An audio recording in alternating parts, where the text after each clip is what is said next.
Hey, Hello. Hey, how you doing? Hello, everyone. Thank you for tuning in to the Hollywood Morgue podcast. How's everybody doing today?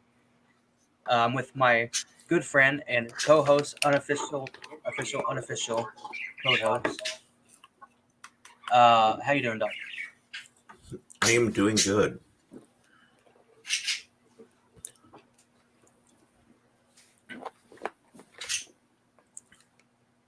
Yep. Sorry, I'm, my TV's over here. I know how much of an idiot I look like. All right, there we go. We got one person watching. Good. Is it Alan? Did you tell Alan that we're going live? Or I guess you already know, don't you? Well, let me see.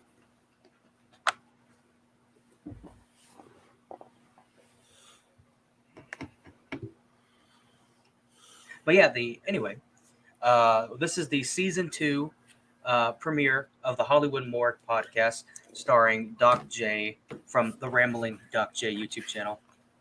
And we're going to talk about scary stories to tell in the dark. We're going to talk about the movie, but most importantly, we're going to talk about the book written by Alan Schwartz. I guess that's how you say it. Alvin Schwartz. Okay. Right. So we're going to talk about it and everything. And we're going to talk about not only the books and stuff and short stories and scary stories, but talk about different movie adaptations that are or franchises that have been from books to movies. So what do you think? I like it. But anyway. Oh, we also are going to announce the DVD digital download code winner tonight on here because I was talking about it on Twitter. I don't know if you saw, but it's on Twitter. You have several names on there, which I can't read on them because it's so small. But we'll do that later tonight. All right. Yeah, no, that's scary stories. What have you remember reading these books or anything? I did not read those. I did see the movie. What'd you think of the but movie? I thought the movie was very good. Everything there's 3, 4 things in the movie. Yeah. I thought the movie finds a really good balance between being scary and being entertaining, because way too often they go one way or the other. It's either not scary or it's really, really boring. Right. I think the book is also like that too, because not all the stories on there, they more lean towards like life lessons and stuff like that. But the book's the same way. It's a mixture of scary stories. What the name of the book? Scary stories, but it's like scary stories plus other kind of like humbupping stories, almost like Tales of the Crypt, like how. Right. R.L. Stein. Definitely has an R.L. Stein vibe to it. That makes sense. Did you watch any of the Goosebumps movies? I'm I talking about the watched. Jack Black ones. Oh no, I haven't seen the Jack Black ones. Just the old school ones from way, way back when. Back in the 80s, 90s, in that time? The 90s. 90s. When Slappy had red hair instead of he looks like Pee Wee Herman. Yeah, I believe the original series is on Netflix, if I'm not mistaken. But yeah, no, we used to have those books in our school library. I mean, they're not like graphic books, but it's just weird because they were showing those or selling those at like the Scholastic Book Fair. Right. And they were selling them to like 3rd and 4th graders. Or right. Right. that age range, which is I think that's what they're made for. But it's just funny you bring that up. Did you read any of the books? Yes.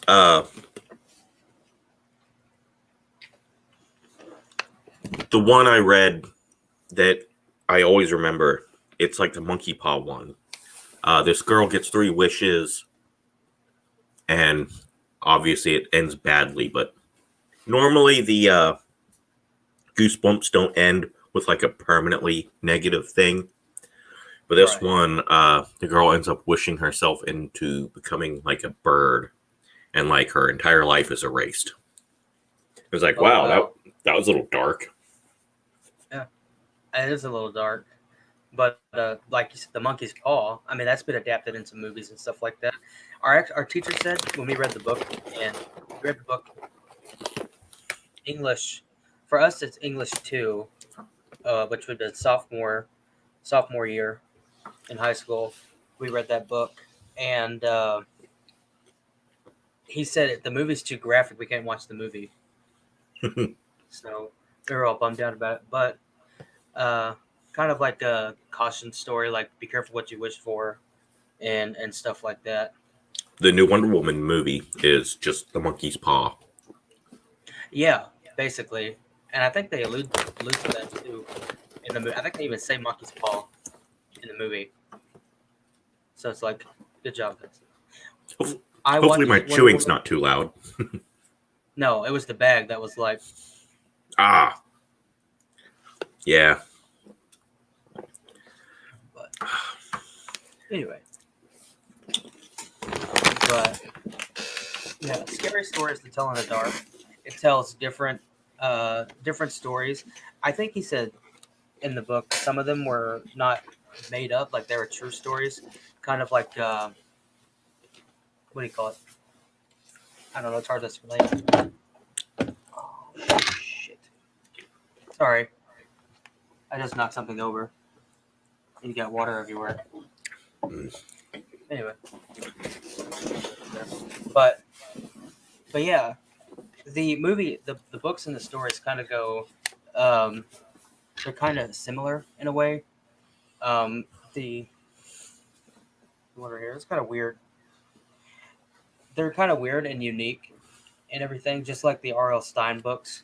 They were all different in their own way, but they all had a story or kind of a moral to it. And the shows, I think it's better that to be able to do it in a film or do it in a movie, where a book may not give you more detail. The film can give you a visual display. That's why I tend to like movies more than books.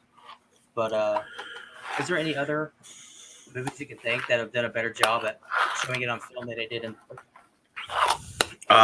Yes.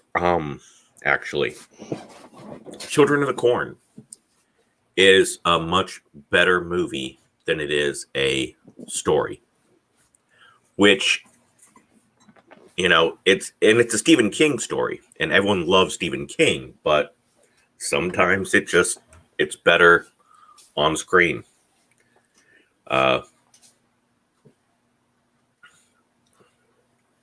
Right. I know it's not horror, but I prefer the Lord of the Rings movies to the books. I know, that's sacrilege. True. I think a lot of people. I think a lot of people started with that. Harry Potter. People get really big into the Harry Potter movies, but not the books. But the books have a lot more details in it. Right. I had to read the Harry Potter books and everything, and a lot more details. In a lot of ways, I prefer the books, but in some ways, I prefer the movies for the Harry Potter. Which one is like your favorite movie that's better than the book? Prisoner of Azkaban. I prefer the movie to the book. It's the pacing, the action. Now you look at the Goblet of Fire. The book is far better because it's more details. It's a puzzle. There's puzzles and there's mysteries, and it's slow paced. They speed it up for the movie, and that makes it kills a lot of the mystery. But Right. the Prisoner of Azkaban, the movie I prefer because the fast pacing and the action and the emotional reaction, you see it as opposed to reading. Oh, I'm so shocked. Oh, spoiler, plot twist. Whereas in the movie, it's so faster paced, you don't have time to stop and go, I think this is kind of starting to lean. No, it's react, react, react. Oh, shit. Oh, wow. What Crazy. I think that's another bad thing about movies is that in a lot of ways they keep it within a certain time frame because that's what I mean. Nobody's gonna sit in a movie theater for like more than 4 hours to watch a movie. Like I don't know very many people I know who was sitting in a movie theater for 4 hours and watch a movie. Right. So I think that's another problem too, is they're trying to do everything so fast. It's so quick. Like there's little things in Harry Potter that they leave out of the movie. One whole another character that they have in the first. I don't know if he comes through the set in the several other stories, but is a little character. He's kind of like a ghost, and they leave him out of the story. Yeah. For the movie. Percy or yeah. He's a big deal in the books, and he's not even in the movies. Yep. Yeah. Man, I don't know if the book. I never read the book, but which is gonna sound stupid. I never read the book, but the movie is good. Pet Cemetery. Yes. I need to read the remake is terrible. You didn't like the guy John Connor? I've never seen him in any other movie. All I know is the lead actor, the male actor in that movie, What's played his John name? Connor. Michael Jai or I like him No. in everything except the two movies he's most famous for. Suicide Squad and Terminator. Well, Terminator and Pet Cemetery. People kind of forget he's from Suicide Squad. No, it's not him. It's the curly haired guy, the guy with the curly hair in Terminator, who's playing John Connor. Right. Jai Courtney plays Kyle Reese. Yeah, that's right. Sorry, I mean to call you out on it, but No, I gotcha. Yeah, the guy that plays John Connor. He's a good actor. He's just so terrible. And Jason Clarke, that's his name. Jason Clarke. Okay. He's so terrible in the two movies that everyone knows him from. A person that I was so sad to see in this movie, in the movie Pet Cemetery, who did not do as well as I thought he was, John Lithgow. Right, because the part was written so badly. So badly. Yeah, shit. I had to look it up. Zero Dark 30 and The Great Gatsby are what I remember him from. But yeah, he's so good in The Great Gatsby. He plays the mechanic. He does? He might. Yeah, the guy. I've seen the guy in yeah, the guy from Pet Cemetery. I hated the remake. Like they took the. You want to make a big twist ending? Great, but the twist comes at the expense of the entire story. Like they kill the story to throw in, ooh, big twist. Like, oh, no. Yeah. I mean, I think some of the imagery is creepy, but kind of stupid. The things with the mask, I don't know if that was in the book or not, but it's kind of stupid, wasted time. The thing with the girl, like when the girl comes back. Sorry for any spoilers for anybody who's never seen Pet Cemetery, the 1989 Pet Cemetery, but that movie's been out for over 30 years, so suck it up. Right. Anyway, sorry. Anyway, By the way, little girl Rosebud is a sled. is a what? I just gave out the big twist spoiler to Citizen Kane from like 1944. Oh, I've never watched it. I need to watch it, but everybody always says it's the greatest film of all time. I mean, I don't know. It's very, very good. It's one of those perfect films that you could not make it better. That doesn't mean it's a enjoyable movie. Right. And the history behind it is interesting as well, with Orson Welles in War of the Worlds. Yeah. Yep. Um, And William Randolph Hearst, and Citizen Yeah. Kane is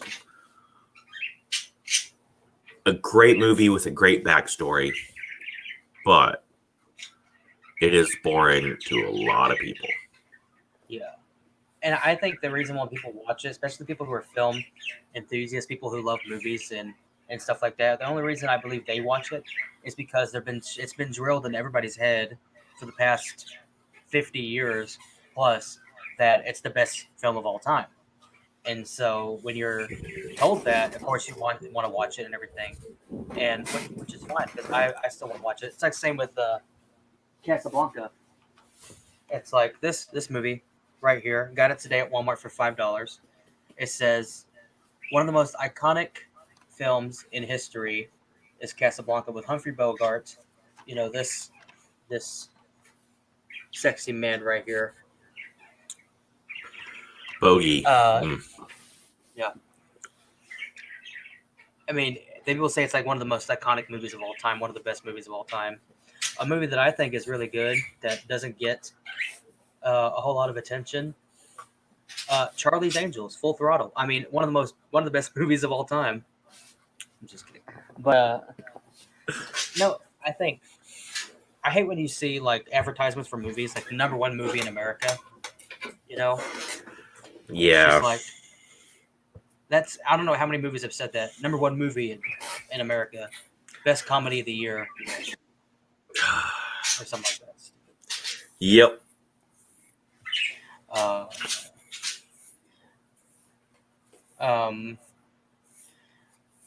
I'm trying to think, but you speak brought up the Great Gatsby. That's another one that interesting story. You know, about different classes and these people meeting up with each other, and showing what these rich people do with their wealth, and especially in a time where it was abundance of wealth, and then it just came Right. down before the Depression and all that stuff. And it kind of goes over that. But in the movie, it was directed by the same guy who did Romeo and Juliet with Leonardo DiCaprio. Yes. Funny enough, he's in The Great Gatsby. I don't remember who does it. You can probably look it up for me because you're faster than I am. Oh, Baz Luhrmann, I think's the director. Baz Luhrmann. Yeah. I want to say that. I didn't know that Jamie Kennedy was in the Romeo and Juliet movie. I was surprised. I was like, what? Yeah. Stupid. It was that time when he was actually had some respect and some love. Yeah, Baz Luhrmann. Okay. Yeah. I'm trying to think of some other movies he directed. He directed The Great Gatsby, Romeo and Juliet. I want to say he did Australia, which is a good movie, but so long. Yeah, Australia. Moulin Rouge. Yeah, that's what I'm thinking of. I'm thinking of Moulin Rouge. Everyone said Moulin Rouge should have won the Oscar, and that's why Chicago did. I don't know. Yeah, this guy only does a movie like every 5 years or so. That's weird. But everybody, like, his movies are iconic, kind of. Or he picks movies based off plays and stuff, so there's going to be an adaptation of it, of something that's a popular source, popular material. He's going to do it. It's like if somebody remade, whoever would be crazy enough to remake Full Metal Jacket. It's like that movie's been around for so many years. If somebody wants to remake it, you'd be a freaking psychopath to remake that. But the thing is, like, they probably will eventually. Somebody probably will. I know. Well, it's actually that movie's actually based on a book, but not entirely based on the book. You know what I'm saying? This guy has done five. He's directed 5 movies since 1992. Wow. So he definitely takes his time with them, That's good. and that's probably why they're all so long. He needs to work on a better editor. He needs to get somebody different to edit his movies. He's like Peter Jackson. He cannot. He make Peter Jackson is a great director, and when he did Lord of the Rings, it turned him into Tolkien because, man, Tolkien cannot edit a book to save his life. Like, I like Lord of the Rings, but Jesus Christ, when you read The Hobbit, it's let's write 8 pages about the songs we're singing while doing the dishes. Another 4 pages about the songs we sing while mounting a horse to ride to the next town. Oh, wait, the most epic battle of 7 armies ever? We'll give it half a page. Yeah, I think there are certain directors who can get away with doing dialogue and prolonging a scene without it being like boring. I think Tarantino miraculously was able to do that because if you watch most of his movies, like Pulp Fiction, like, and somebody brought this up in a video I was watching, like, how can you make a conversation about a quarter pounder with cheese interesting?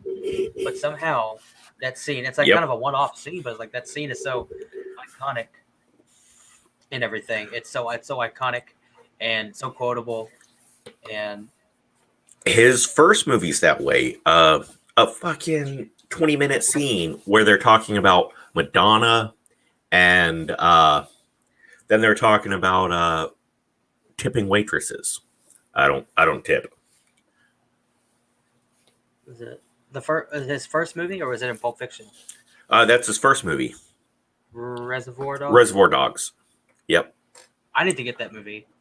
If you send me that movie, I will appreciate it. So send it to me. Like, if you have a copy of it, just send it. I forgot what I was gonna say. Oh, I got the Mad Max movies on Blu-ray. All 3 of the Mad Max movies on Blu-ray, which I like them. I don't know. People say they don't like the original Mad Max movie because it doesn't fit the other movies. It's kind of like Rocky. Like, people love Rocky, the Rocky movies. They like Rocky 2 or they like Rocky 4 and stuff like that. Or Rocky 3. I think 2, 3, and 4 are the most popular ones. But Rocky, if you break it down, it's more of a study about this guy, poor guy from Philadelphia, who's doing criminal stuff, loan sharking, and then he gets noticed by Apollo, and then basically he trains to become the best fighter in the world. I mean, but like, what a lucky chance that is, right?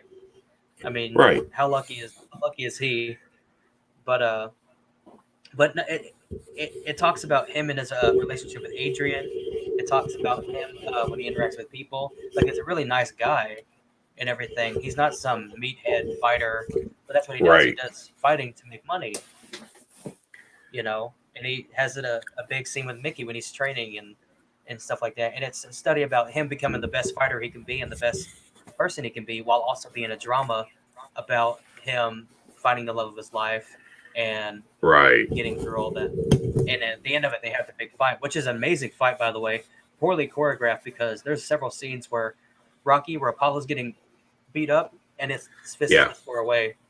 So you can tell Sylvester Stallone is actually getting punched, and Carl Weathers is not.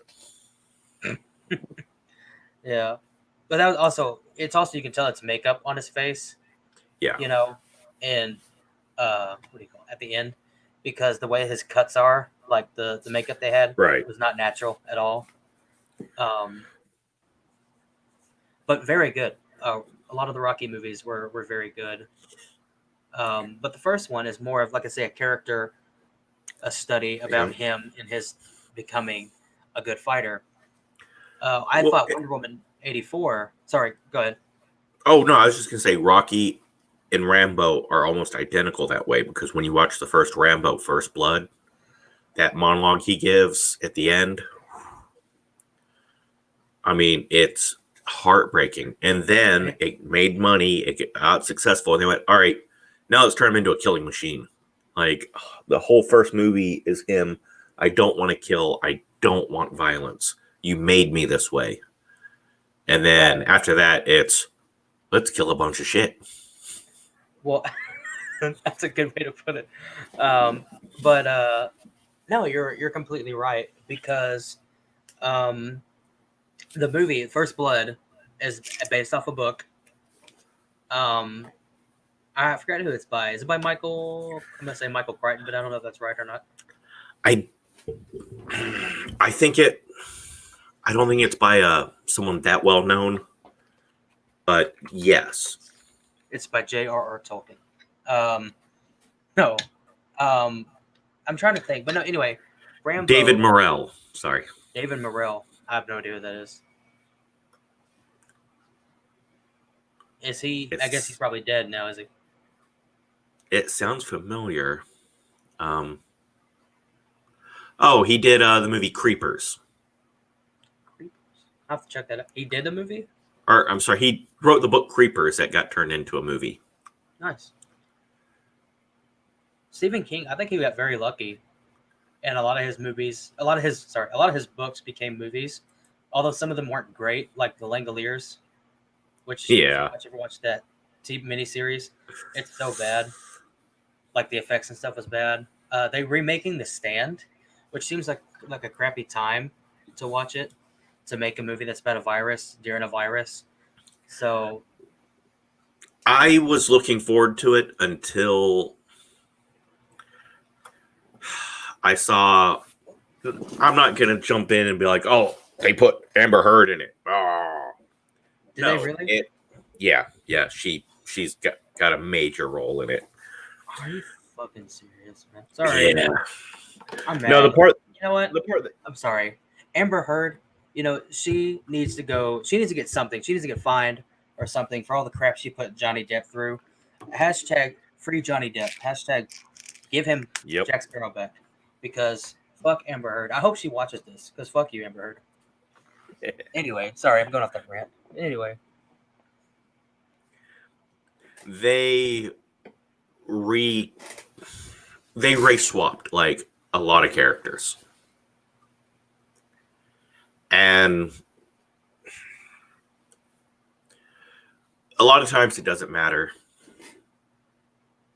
No one really cares because if the race is not mentioned in the book, then clearly race does not matter. Right. But the singer, they specifically make his race a part of the story. He's Italian and his mom is a little bit racist. And they have some issues because he's not racist. And his mom is like, you sound like you're black. And it's a big part of friction between him and his mom. Why he didn't want to go home. But he does because even though his mom's racist and they don't get along, he goes back. Partially because selfish reasons. But he tries to convince himself.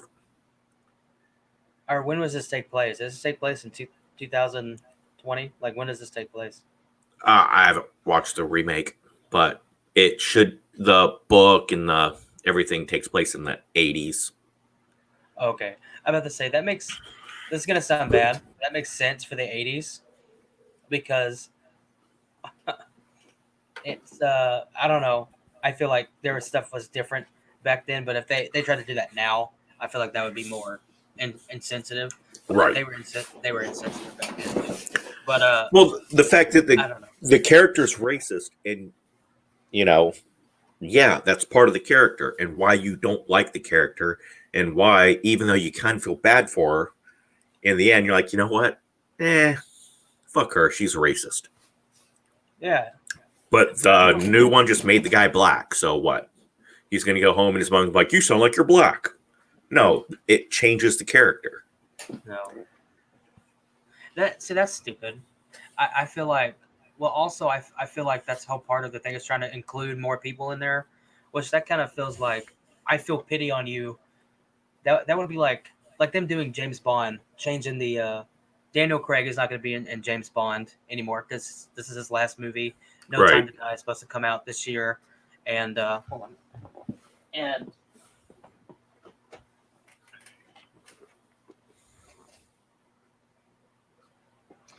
Nice. yeah, I actually got this at Walmart today because I was like, you know what, I like Daniel Craig, he's pretty cool. So I got this magazine, and I'm gonna do weird stuff to it later. But anyway, I'm just kidding. Um, anyway, no, they're changing the race. Basically, 007. They're changing it out.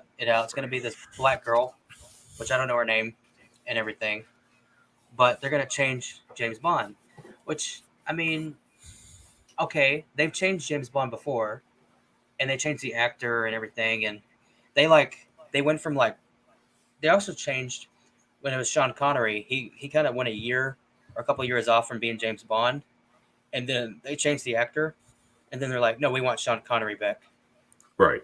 and so they got him back for like one more movie, and then I believe Roger Moore took over, or it was like Right. somewhere in between. He came back, um, but yeah, to me, it's like if anybody who's a person of color or whatever is gonna be James Bond, to me, it should be Idris Elba. If there is anybody gonna do it, I think of right now with the people we have, Idris or Idris Elba playing a double O agent in the James Bond universe is what everybody wants. Now, making him James Bond, I'd rather make him Luther, or Luther's the name of his badass TV show. I'd rather make a new character set in the universe, retire right, James Bond, and bring in this new person, right? Do a movie of Daniel Craig and Idris Elba together, right? Have a little pass the torch kind of moment. And then the next movie you just pick up with Idris Elba. And which that boom, makes sense. That makes sense. But everyone's happy. No well, one it's can just like complain. it's like when they did Ocean's 8. I didn't watch Ocean's 8 because I didn't want to, but like Danny Ocean, the reason why it's called Ocean's 11 is because the Right. character was Danny Ocean. And then you have like, oh my, you have an awesome cast in that. You got uh, Brad Pitt, you got George Clooney, Don Cheadle. I'm trying to think. There's some other people in there. Anyway, I can't think of Scott them all. Kahn. Yeah, you got a lot of people in that movie. Al Pacino's in the third one. Is he? Oh, Yeah. man.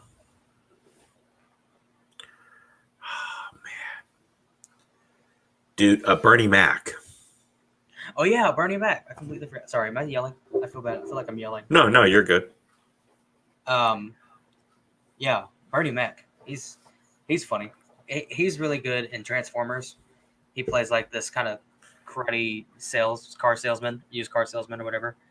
He's trying to sell this piece of crap car, and everything. And yeah, I don't know. It's just funny to me the way his kind of sly comments talks about his mom and everything. But I don't rock. I'll beat your head. Sorry. Terrible Bernie Mac impression, by the way. But yeah, I think if they were going to do anything, they should make maybe in the set the James Bond universe, but do like this is 008 or whatever, or this is I don't know what's a good female spy name. They tried to do something like that with Atomic Blonde, but Yeah, it which didn't really work out. it was good. It was good. I liked it. Good action, good story. Has my favorite African American actress of all time, Charlize Nicki Theron. Minaj. Oh, Yeah, Charlize Theron. Although a close second, just because Army of Darkness would be first you want to kill me, or first you want to kiss me. Yeah, first you want to kill me, now you want to kiss me. Ash Williams. Blow. Yeah, or Bruce Campbell. He's really good in that movie. He's in. Yeah. I didn't realize he was in all the Spider-Man movies until I looked back on him. Like, oh my god, he He is. is in every Sam Raimi movie, which means he's going to be in the MCU because he's going to be in Doctor Strange too. Wow. Is he gonna play Ash? That'd be funny. Oh man. No. Uh, did you like the? Did you watch Spider-Man: Far From Home? Yes. Did you? I like the what do you call it? J.K. Simmons. His cameo and Yeah. everything at the end. I wish they didn't make him Sorry, bald spoiler though. alert. I guess. You wish they gave him the hair. The hair was so perfect in the originals or in the Sam Raimi ones. Perfect hair. I gotta say, some of the cartoons they made him, he kind of looked like Hitler because of the mustache, Yep. and so I'm like, they should have made him look like Hitler. Give him the hair and the mustache. No, I think that cameo was really good. I'm excited to see what they do with Doctor Strange. I hope they have the like they have in a lot of his movies where he's doing the suit up scenes where he's like making the Right. hand in Army of Darkness. It's like turning stuff. Anyway, it's just they did it in Spider-Man 2. If you want to see a classic Sam Raimi shot in a movie, watch the Doc Ock operation scene in Spider-Man 2. You know what I'm talking about. Um, but in this particular, um, what I was going to say, I forget what I was saying. So now that you brought the, I'm just going to change what I was saying. Now that you brought that up, they're supposed to be doing the new Spider-Man movie with Andrew Garfield, Tobey Maguire, and Tom Yes. Holland, and the new Spideyverse movie. I think it's called Home Sweet Home, which it was Homecoming, Far From Home, and now it's called Home Sweet Home.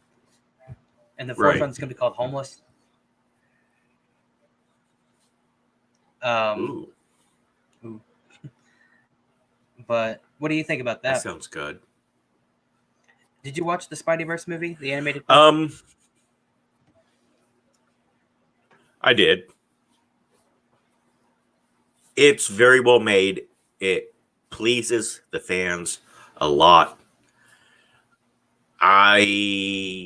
It wasn't for me, but it's exactly what all the really hardcore Spider-Man fans wanted.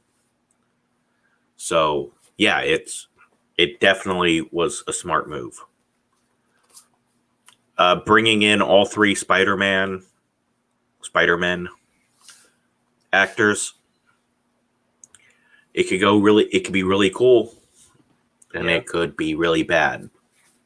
I'm telling you, if they do a Spider Noir movie, or not a Spider Noir, if they do a live action, they bring in the Tobey Maguire, Andrew Garfield, and Tom Holland Spider Man, but they also bring in the alternate versions of it, like they did in Spideyverse with Spider Noir, Spider Ham. Please have John Mulaney voice Spider Ham. Yeah.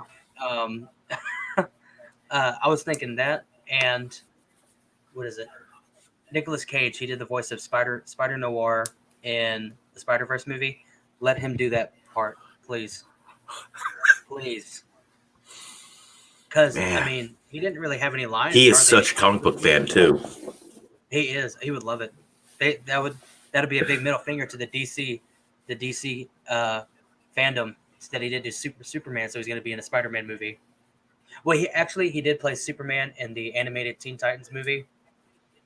He did a voice of Superman, which is good. That was funny. But what do you think if they were going to cast? And he was this close to being Superman with Tim Burton. Yeah, I would like to see it. I really would. What do you think if they were going to cast Miles Morales to be a live action for his live action counterpart? Who do you think it would be? To me, I'm going to go ahead and go. I'm sorry. You think about it. To me, that guy from gosh, what is it?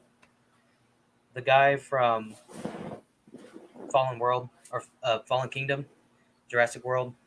Um, he also played the son of Ryan Reynolds Okay. and Detective Pikachu.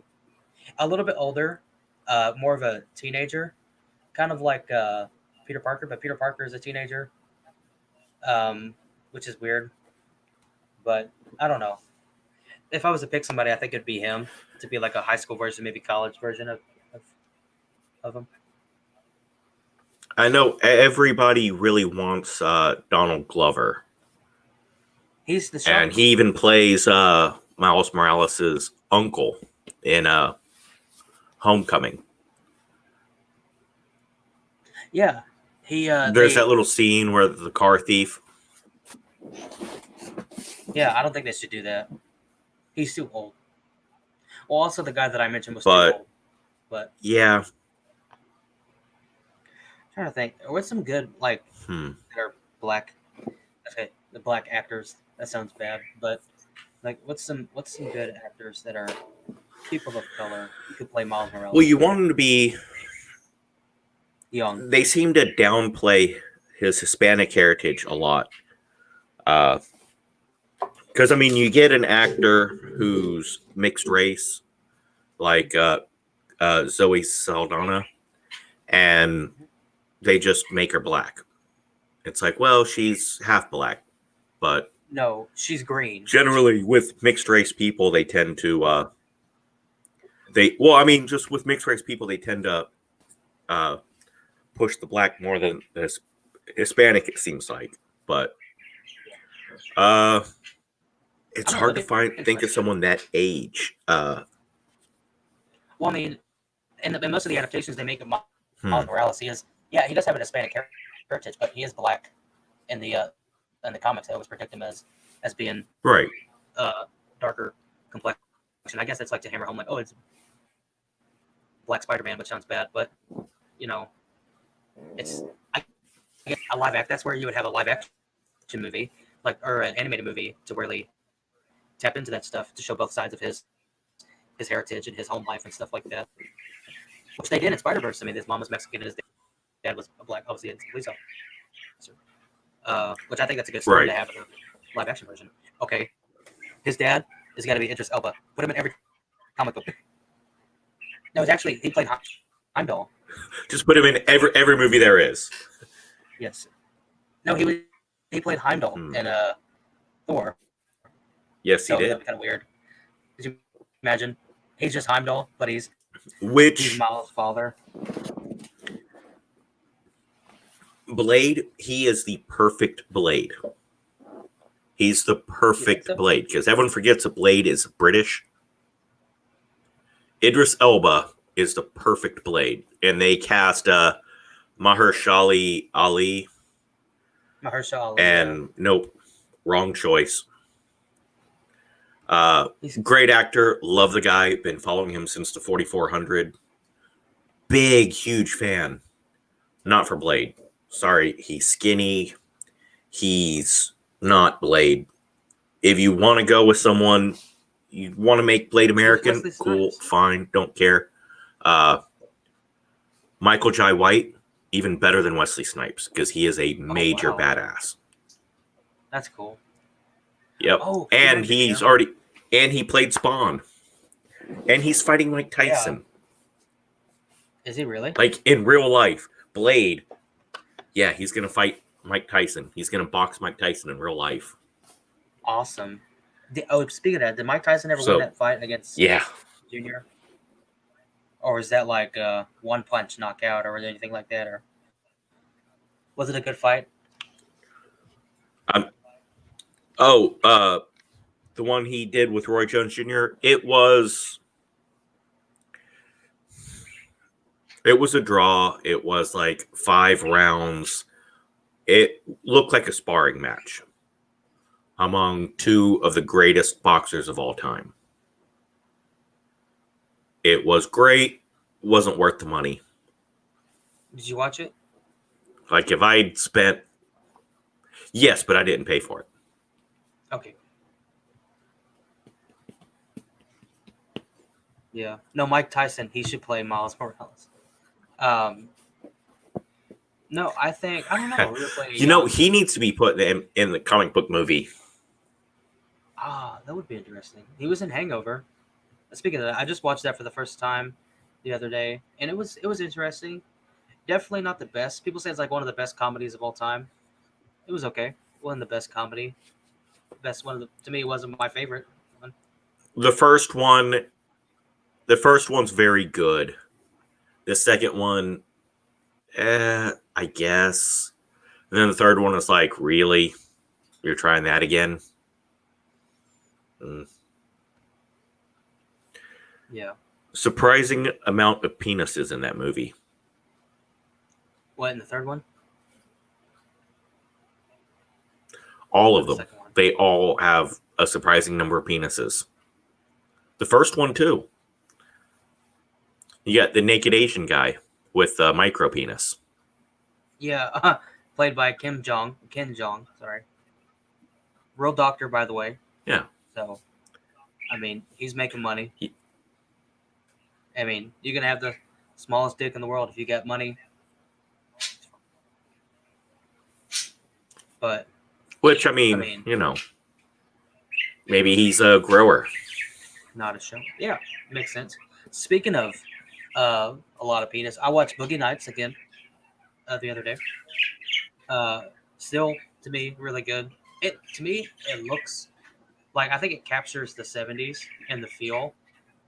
Because it was filmed like on film, but like the clothes and the way that they act, maybe it's just the way that they'll deliver the dialogue. I don't know. The whole movie, even though it talks about porn, the movie's about porn. Even though it talks about porn, it feels like a porn movie. Like Right. the whole movie is that, because the way they're delivering their lines, like, I mean, there's some good scenes in the movie where he's like yelling at his mom. It's very intimate. Yeah. The scene with Alfred Molina, again, he played Doc Ock. He's in that movie. Yeah. And he plays like this really weird drug dealer. You know, there's an intense scene where they're at the house and stuff. Really good. If you haven't seen Boogie Nights, I would recommend. But to me, I don't know. The movie just kind of gives off like an amateur vibe. Like they only had one shot, one take. Yeah. Thing.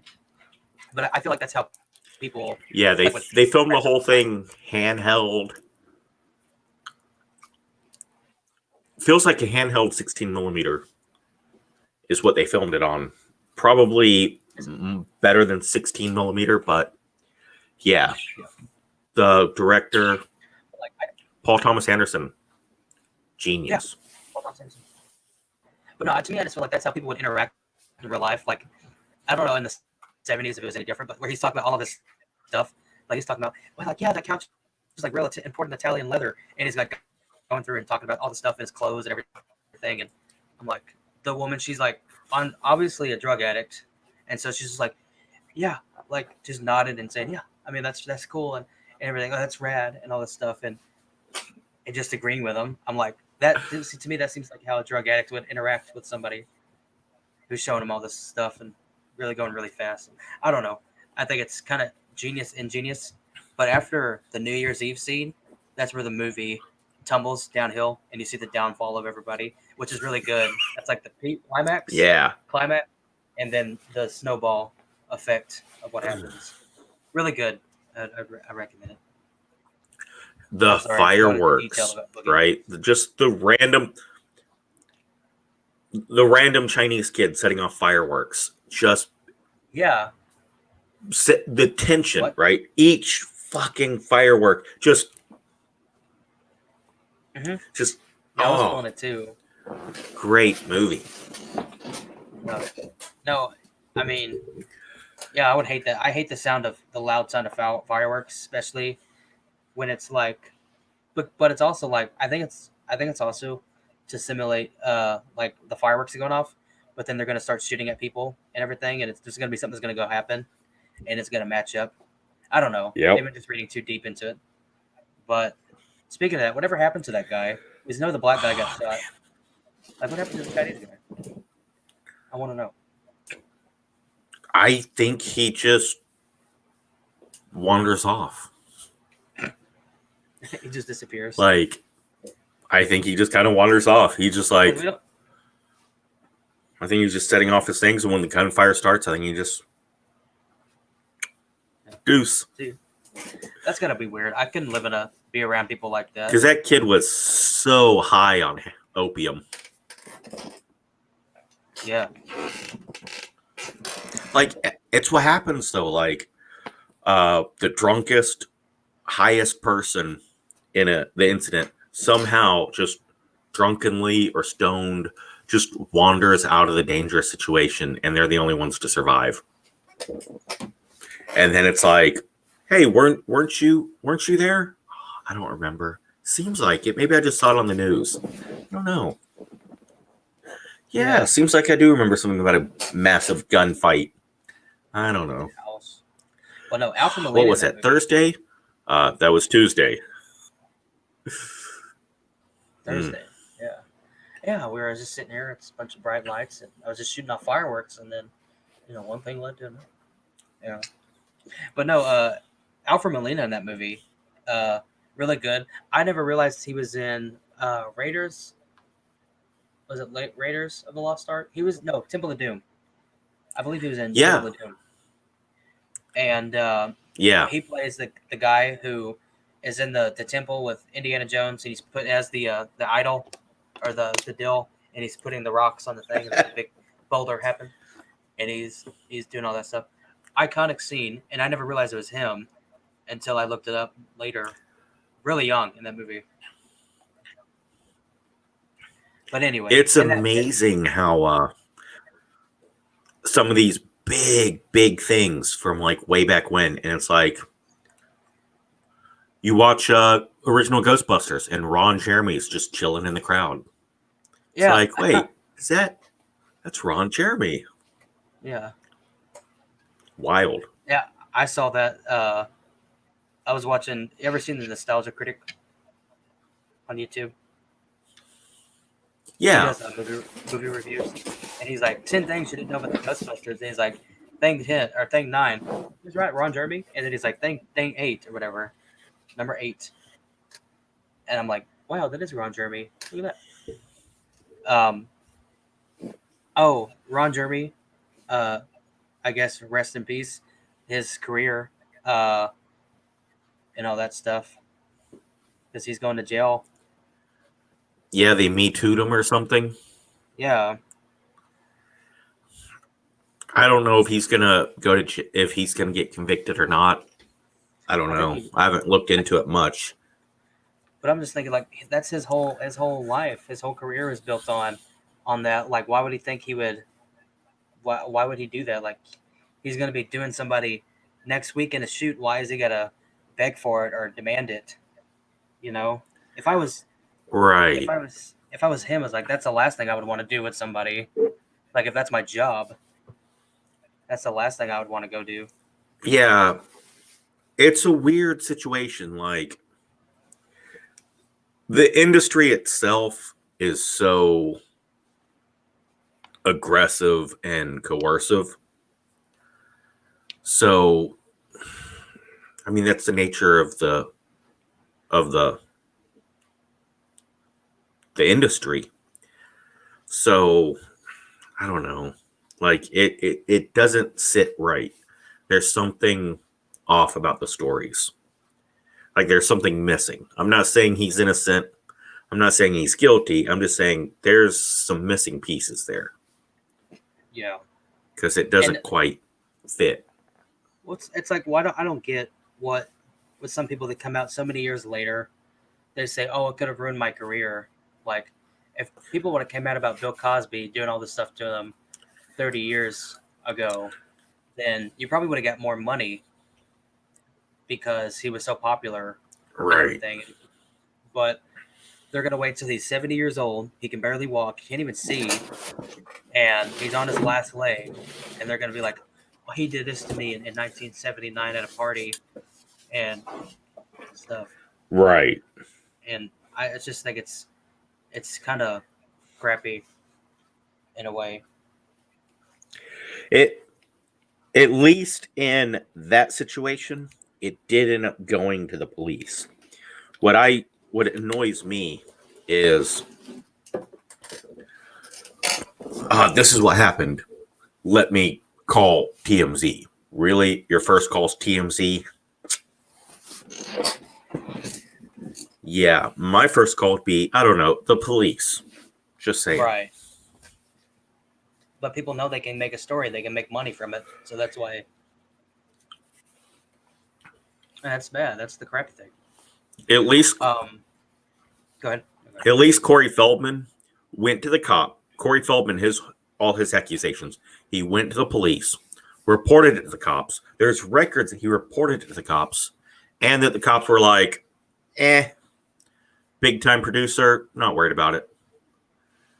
And then he, like the guy's been on the same fucking kick for the last 20 years. He's been talking about Hollywood predators.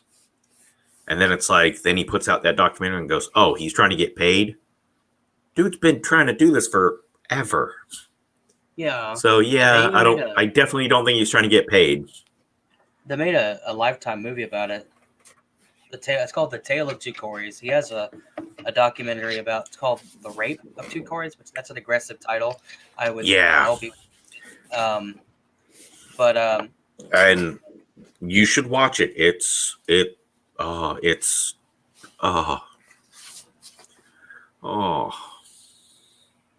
Yeah, is it? It's sad. It's a downer. Oh, I'm sure. If I can find it somewhere, hopefully I can find it for documentaries. Is it on Netflix or anything like that? I don't have Netflix. It might be on YouTube. Hell, I have to look it up. But I think all I have to say, that's an aggressive title, and I would hope he would change it. And he doesn't make himself look good. Like it shows how he fucked up too. Like how it shows him trying to deal with his friend, trying to help his friend, and how badly he fucked up helping his friend. Like that's the part that impressed me. He doesn't make himself out to be the hero. He shows what happened. Whether it makes him look good or bad. I think he knows that he's not the hero. I mean, he's it's two victims who both made terrible mistakes. It's unfortunate what happened to both of them, or anybody who's ever had to deal with that in Hollywood. And that's it's a good thing I'm an ugly person, because I don't think that would ever happen to me in Hollywood. So,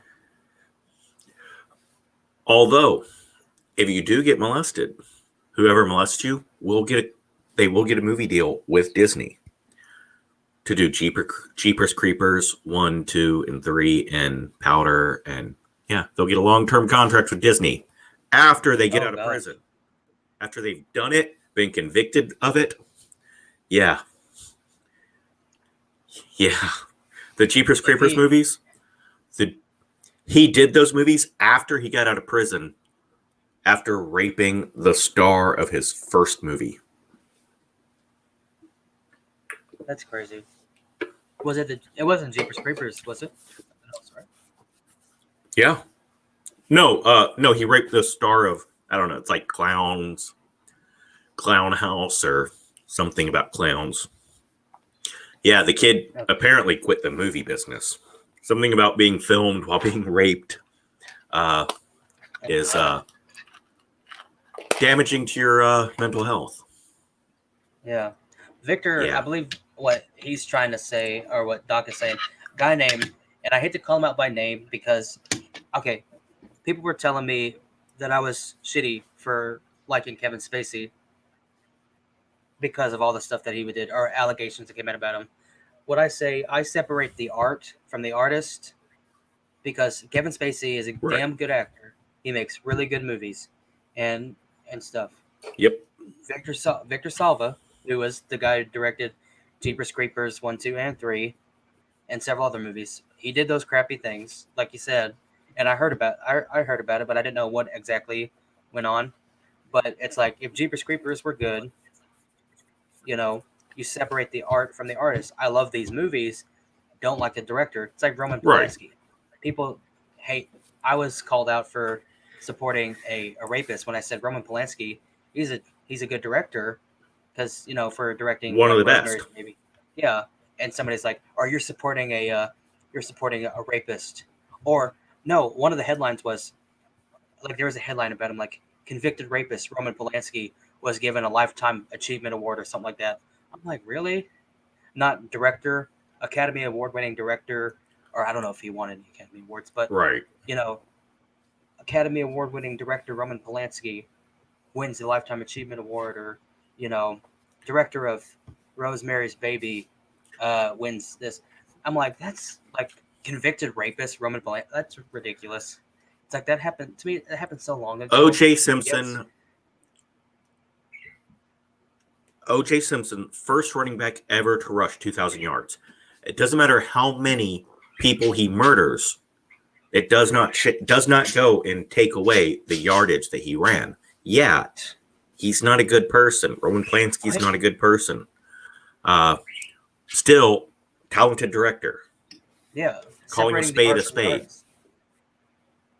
Yeah. And is it crappy that he did it? Absolutely. I mean, they know he did it. It's like Ron Jeremy. It's like, yeah, what he did is crappy, but I mean, like nobody watches Ron Jeremy anymore. But like if this came out like 20, 30 years ago, they'd be like, I still like his movies, Right. you know, or whatever. Like it doesn't change his impact on everybody. Like the Cosby Show is a big deal for black families. It's like showing a black family on TV and how they interact and stuff like that. He was America's dad and black. At the same time, that was a huge deal. That's awesome. A huge, important deal. Separating the art from the artist. You know, I don't support. But I do believe that if you are convicted of raping a child, you probably should not get a job at Disney. For the record. That's crazy. Because his first movie back, his first movie back was Powder. Great movie. Love the movie. Powder. But yeah, movie Powder. Great movie. And it was for Disney. And it's like, Did I and it's about teacher's go relationship with a student. Oh. It's about a teacher's relationship with a student. That's bad. But not a dirty relationship. In the movie. Yeah, that's more That's My Boy. You ever seen That's My Boy with Adam Sandler? Yeah. That's terrible. Terrible movie. I like it. No, it's like, okay, for those who don't know, the whole opening scene of That's My Boy is Adam Sandler as a young kid. He basically has a relationship with his teacher, who's like 30, and Adam Sandler at the beginning is like 12 or 13 or so. And basically it goes through his years of school or his couple months, and he has relationships in several occasions with his teacher and everything, and they get found out about it. Turns out she gets pregnant, and basically this 13-year-old has a kid-year-old woman who is his teacher and everything. And so like that's kind of crazy and disturbing at the same time. But it's now from that movie I know I keep chicken nuggets in my pocket everywhere I go, in my front pocket every time I wear a button-up shirt. I forgot what I was gonna say. Anyway, did I talk about the actor Arthur? Did I say anything about him when we first started? No, you have not. Oh my god, I feel so bad. Anyway, hi, welcome to Hollywood Morgue podcast. No, before we go on, I want to do a couple things.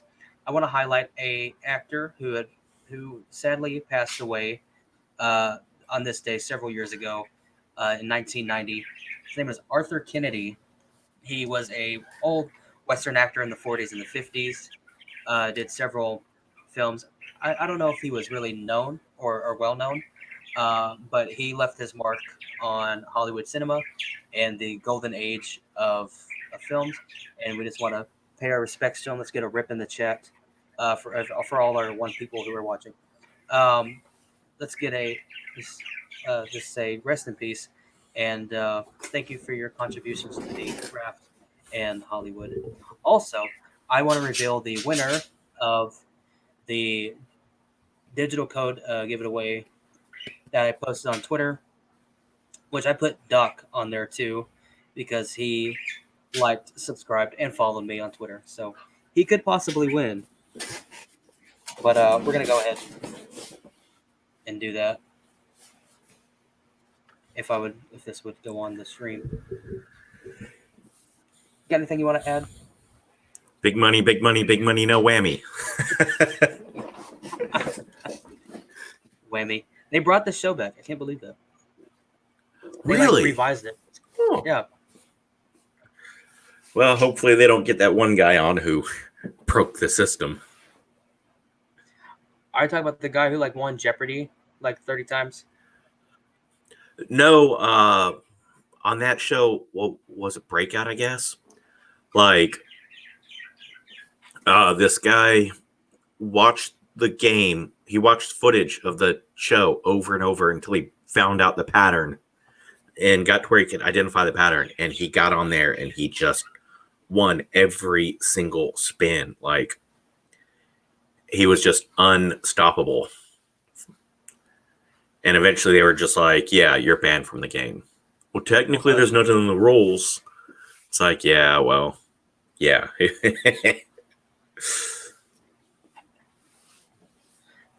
Has anything come up? Manoj. Manoj. Alrighty. Manoj. Sounds good.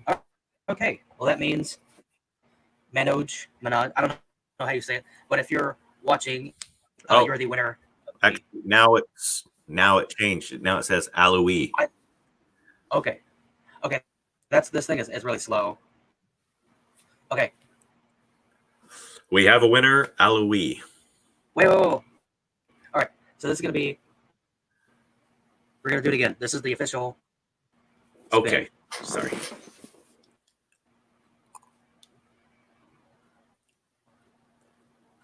Okay, no, that's not the official spin. I'll get you a digital code if you want one. But Doc, you did not win. Right. We'll spin that again. Okay. Sorry. That's not. I apologize, everybody. I'm sorry. We're not really prepared. But when it's not live, it works perfect every time. Oh, and then as soon as you go live, it's like hiccup. Yeah. All right. This thing is so slow. Okay. Aloe, you're the winner. I will send you the code tonight after we end the stream. But that is what I wanted to say. Was rest in peace, Arthur Kennedy, and congratulations, Aloe, for your win. I said it was a surprise, but I guess I don't know if they're probably not watching this. By the way, you won The Gentleman, digital download, The Gentleman for Apple. So I will send you and I already have them on DM. So for anybody, do not come at me later. Be like, oh yeah, this is me. Already got their information. So have you seen that? People will be like, I want on eBay auction or whatever.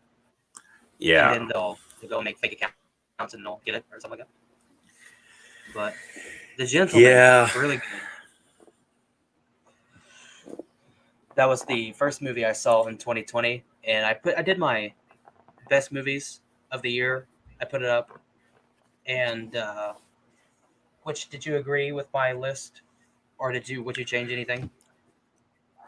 I like the list. I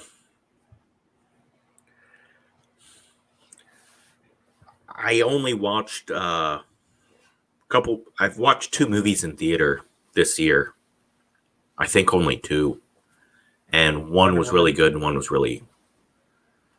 No, I didn't see Wonder Woman 84 in theater. I Really good. watched it on HBO Max. Oh, you have HBO Max?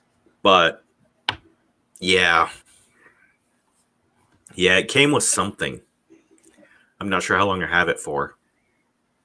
Oh, nice. I Would you want to pay say, for it? Like if you're maybe. I mean, I have Disney Plus and Hulu and Amazon, so I'm already dropping like $20 a month. well, you might as well have cable. Yeah. Well, $20 So plus the well for we have DirecTV as well. I don't have DirecTV connected to my TV, but we have DirecTV, and it's like $100+ a month. right, like I love the streaming services, but once you get to like 4 or 5 of them, then you might as well just, what's the point in cutting the cord? Yeah, I think each of them have their uses. Disney Plus, obviously, good for kids. Like if you have a daycare or you have a lot of kids, it's good for that. A lot of good old movies on there. I mean, you got Christmas time. They had like Home Alone, Santa Claus, and stuff like that. But they got old ones. They got like Davy Crockett. They got movies. I believe they have Gus. You know the movie Gus Yes. with Don Knotts. Um, they have stuff like that. And so, if you're a fan of old Disney, classic Disney animation, uh, and like Marvel movies, they got all the Marvel movies on there. So, I mean, it's a good service to have. Um, and then Netflix. I think Netflix, to me, uh, I'm using a friend's Netflix right now. And I watched a couple movies on there. I watched The Boys in the Band, which was a new movie that came out with the guy from The Big Bang Theory, Jim Parsons, who played Sheldon in The Big Bang Theory. It Yeah. was pretty decent. The one I really liked, animation show, A Big Mouth. It's really good too. Go ahead. Yeah. I was going to say, when it comes to, if you have little ones, either Disney Plus seems to be worth it as far as movies, and especially if you have little girls. Yeah. And Amazon. Amazon has so much on there. Old movies, old shows, new shows. Sopranos is on there. Buffy, Angel.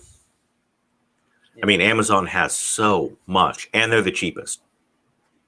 I'm gonna ask you on the stream, and you could tell me no in private, but can I have your login for the Amazon Prime account so I can watch Coming to America too? The second Is that one. out yet? It's coming on Amazon Prime. That's why I asked. Probably. If not, I'll just record it and send you a link to it. I'll definitely get you either the login info or the movie. No, they have the new one is coming out and everything, but I don't know if it's going to be in theaters or it's just going to be on Amazon Prime. But that's kind of crappy because it's like a sequel to like a movie that's been out for like 30 years, and they're going to put it on a streaming service. But it's just like HBO Max, the new Snyder Cut for the Justice League is going to be on HBO Max. And so it's just disappointing. Yeah, I'm HBO Max getting the Snyder Cut. That's annoying. But Coming to America needs to be in theater. Needs to be in theater. It needs to be people of varying ages going together in public to see it and experience it together and like have dinner afterwards. I'm like, yeah, I I saw the original in the movie theater, Right. Yeah. kind of thing. And yeah, I grew up watching that on VHS kind of deal. But yeah, I like the it original one. belongs It in was the really good. theater. They need to bring back Amazing Samuel L. movie. Jackson's character, who plays the mother, Man, yep. or the yeah. And they got Arsenio Hall back from whatever he's doing now. I don't even know what he does anymore. Yeah, such a good dude. I mean, he's so They brought him funny, back. but like, man, And his show never they should have got ended. Leslie Jones. She's apparently going to be in it. Yeah, I didn't know that they. I'm guessing it's gonna be. She's gonna play a loud, annoying person who shouts a lot and has no sense of humor. Who? Leslie Jones. Leslie Jones. I mean, she was okay on SNL. She's I mean, she's just a loud, annoying person, and that works sometimes. But yeah. I just hope she's not like that in the movie, but she probably will be. I don't know. I like Gilbert Godfrey, but he's always the same person. Yeah. Like, he's not Oh. an actor. Neither is Leslie Jones. That's true. She was okay in Star Wars. I mean, Star Wars. Ghostbuster. She was See, good in Star Wars. She played a Chewbacca, wasn't she? We're She's going to hell. we're all going to hell, but I'll be the one in charge. Yeah. All right, we're at 117. Yeah. Oh, you want to get off? I understand. All right. I'm just kidding. No. No, I'm just being your timekeeper because I know you like to have a certain time frame. Ramble. Yeah, I know, I like to ramble. We'll call this the Rambling Splattervision. We'll change the name of the channel. But yeah, that makes a good point. I want to try to keep it under an hour and 30 minutes. So I guess we didn't ever talk about the story, but that's okay. I guess we'll head out. Thank you guys for listening. Thank you for all one follower for watching. This is season 2 of the Hollywood Morgue. I changed the logo up a bit, but that's just a thing. Anyway, thank you guys for listening in, and I hope you have a good one.